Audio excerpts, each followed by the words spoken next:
Kat'ın ilk ne zaman başladığını hatırlıyor musun Sinem? Pandemi, Zoom, herkes evinde, biz 3 farklı şehirde. Evet, ben Fethiye'deydim, sen İstanbul'da, Sema'da, Yalova'da. Ve aslında ortada müzisyenlerin buluştuğu bir alanda yoktu. Evet, yani müzik susmuş gibiydi, her şeyin sustuğu gibi. Biz de o zaman konuşalım dedik. Zoom'dan başladık. GTR sanatçıları dışında da müzisyen dostlarımız geldi. Ses ve kamera çok kötüydü, bağlantı kopuyordu ama niyet çok netti. Sonra zaman geçti. 2025'te GTR Deney Evi yeni yerine taşındı. Ve senle Gökhan'la dedik ki Kat'ı yeniden yapalım. Bu sefer sadece ikimiz var.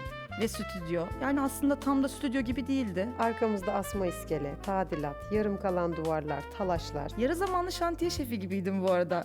Ya bir de önemli olan bir şey, tek kameramız vardı. Tek kamerayla başladık. 7 bölüm sürdü ikinci sezon ve bir de bonus bölüm. Dinlediğimiz hikayelerle hem güldük hem duygulandık. Ama izleyiciden gelen en net yorum şuydu: mimikleriniz ve sizi göremiyorum. Haklılardı 3. sezonda kamera sayısını 2'ye çıkardık. ama yetmedi. Yetmedi. Bir kamera daha alındı, sonra bir tane daha. Ve bugün Kat 3. sezonunda. 4 kamerayla çekilen daha profesyonel, daha akışkan bir programa dönüştü. Aslında 2. sezonun ilk bölümüyle son bölüm arasında bir stüdyonun nasıl dönüştüğünü gördük. Bir yandan mekan değişti. Bir yandan biz de değiştik. Bu sezon bir de oyuncu arkadaşlarım biz de konuk olmak istiyoruz dedi. Onları da aldık. Çünkü Kat hiçbir zaman sadece müzik programı olmadı. Bir araya gelme haliydi. Zoom'dan başlayan, Şantiye halindeki stüdyolardan geçen tek kameradan 4 kameraya büyüyen. ve hala denemeye devam eden bir hikaye. İyi ki başlamışız. İyi ki bırakmamışız. Bu hikayeyle birlikte denemeye cesaret eden herkesin yeni yılı kutlu olsun. 2026 hepimize iyi gelsin. Sarı saçlarından sen suçlusun.